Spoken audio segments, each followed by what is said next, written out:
আসসালামু আলাইকুম বন্ধুরা, আশা করি সবাই ভালো আছেন। সামিয়া মাল্টিমিডিয়া পক্ষ থেকে আপনাদের সবাইকে স্বাগতম। আমরা যারা অ্যান্ড্রয়েড ফোন ইউজ করি, আমাদের একটাই কমন সমস্যা, আমাদের ফোনে চার্জ কম থাকে। আমাদের ভালো মানের ফোন অথচ চার্জ কম থাকে, অনেক ভালো মানের ফোন থাকার সত্ত্বেও অথচ চার্জ থাকে না। যারা বেশিরভাগ গেমস খেলেন, মোবাইল ব্রাউজিং করেন বেশি, তাদের জন্য এই কমন সমস্যাটা। তো তার জন্য আপনাকে যদি 3-4টা সেটিং করে দেন, তাহলে আপনার মিনিমাম রেগুলার যে চার্জটা আপনার ইউজ হতো তার চাইতে 3-4 গুণ বেশি সেভ হবে আপনার মোবাইলের চার্জটা। তো তার জন্য চলুন সেটিংগুলো দেখিয়ে দিই। তার জন্য আপনার মোবাইলের সেটিং অপশনে যেতে হবে।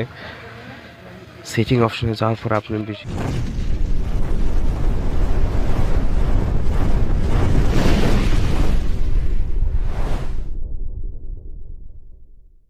বেশি আপনি যদি মনে করেন কোথাও চলে গেছেন, বাসার থেকে অনেক দূরে চলে গেছেন, সেখানে মোবাইল চার্জ দেওয়ার কোনো ব্যবস্থা নেই, 3-4 দিনের জন্য চার্জ দেওয়ার ব্যবস্থা নেই, অথচ আপনার ফোনটা অবশ্যই চালু রাখতে হবে। তার জন্য আপনি সবার প্রথমে একটা সেটিং করে রাখতে পারবেন। এটা সাধারণত ব্যাটারিতে থাকে। ব্যাটারি অপশনে যাওয়ার পরে সুপার পাওয়ার সেভিং নামে একটা প্রোগ্রাম, এই সুপার পাওয়ার সেভিংটা যদি অন করে দেন, তাহলে আপনার কমপক্ষে একদিনের চার্জটা 3 দিন পর্যন্ত থাকবে সুপার পাওয়ার সেভিংয়ে। তো এটা গেলো প্রথম অপশন। পরে দ্বিতীয় অপশনে চলুন। দ্বিতীয় অপশনের জন্য আপনি প্রথমে ডেভেলপার অপশনটি অন করতে হবে। আপনাদের মোবাইলে ডেভেলপার অপশনটি সবসময় মানে অটো থাকে না, তো তার জন্য অন করে নিতে হয়। তার জন্য যা করতে হবে, অবশ্যই আপনি মোর সেটিংয়ে যাবেন। মোর সেটিংয়ে যাওয়ার পরে অ্যাবাউট ফোন, এবং ফোনে যাওয়ার পরে তারপরে কিছু কিছু ফোনে আপনার সফটওয়্যার ভার্সন থাকে, এবং কিছু কিছু ফোনে আপনার ভুল্ট নাম্বার নামে একটা প্রোগ্রাম থাকে। এখানে আপনার সফটওয়্যার ভার্সন, এখানে আপনি 7বার প্রেস করবেন।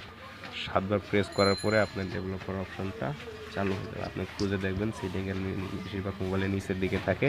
তো এই যে ডেভেলপার অপশনটা আমার চালু হয়ে গেছে। ডেভেলপার অপশনে ঢুকবেন। ডেভেলপার অপশনে ঢোকার পরে আপনি সুইপ করে উপরের দিকে যেতে থাকবেন।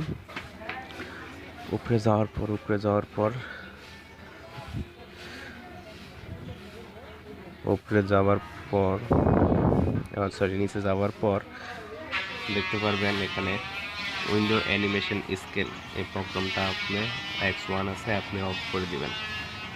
তারপরে উইন্ডো পরে এটা দ্বিতীয়টা, এটা অফ করে দিবেন। তৃতীয়টা, এটা অফ করে দিবেন। এই প্রোগ্রামটি হয়ে গেল। আর নেক্সট, তারপরে আপনি উপরে সুইপ করে আপনি যেতে থাকবেন।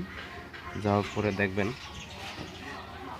সুইপ করে যাওয়ার পর একদম নিচের দিকে ডোন্ট কেপ অ্যাক্টিভিটিস, এই প্রোগ্রামটা আপনি অফ করে দেবেন। অর্থাৎ এটা প্রোগ্রামটা হচ্ছে destroyed activities phone this user guide. অর্থাৎ আপনি কোনো একটা কাজ করার পরে আপনি ফোনটা রেখে দেন, কিন্তু আপনি ফোনটা যে কাজটা করছিলেন, যে ফেসবুকে ঢুকছিলেন বা যে গেমসে ঢুকছিলেন, সেই গেমটা কাটেন না, সেই গেমটা ওইভাবে থেকে যায়, কিন্তু সেই গেমটাই আপনি ফোনের চার্জ কিন্তু ইউজ করে। তো তার জন্য এটা যদি অন করে রেখে দেন, তাহলে আপনার সেই অ্যাক্টিভিটিসের সেই কাজগুলি আপনাকে চার্জ ইউজ করবে না, তো অনেকটা সেফ হবে। তারপর দ্বিতীয় আপনি পরের সেটিংটা যা করতে পারবেন, তার জন্য হচ্ছে ব্যাকগ্রাউন্ড প্রসেস লিমিট, এই প্রোগ্রামটায় আপনি এসে এখানে আপনি নো ব্যাকগ্রাউন্ড প্রসেস লিমিট, এটা হচ্ছে আপনি যে কাজটা করার পরে কেটে দেন, সেই কাজটা কাটার পরে তারপরে আপনিও সেই প্রোগ্রামটায় চার্জ ইউজ করে। তো এই সেটিংগুলোই ছিল বেসিক সেটিংগুলো। তো আশা করি আপনাদের অনেক কাজে লাগবে, আপনাদের অনেক মোবাইলে 3-4 গুণ অবশ্যই চার্জ সেভ হবে। তো এবং ভিডিওটি ভালো লাগলে লাইক, কমেন্ট, শেয়ার এবং সাবস্ক্রাইব করতে ভুলবেন না। Thank you. চ্যানেলটি সাবস্ক্রাইব করার জন্য লাল সাবস্ক্রাইব বাটনটি চাপুন আর পাশে থাকা বেল আইকনটি বাজিয়ে দিন। Thank you.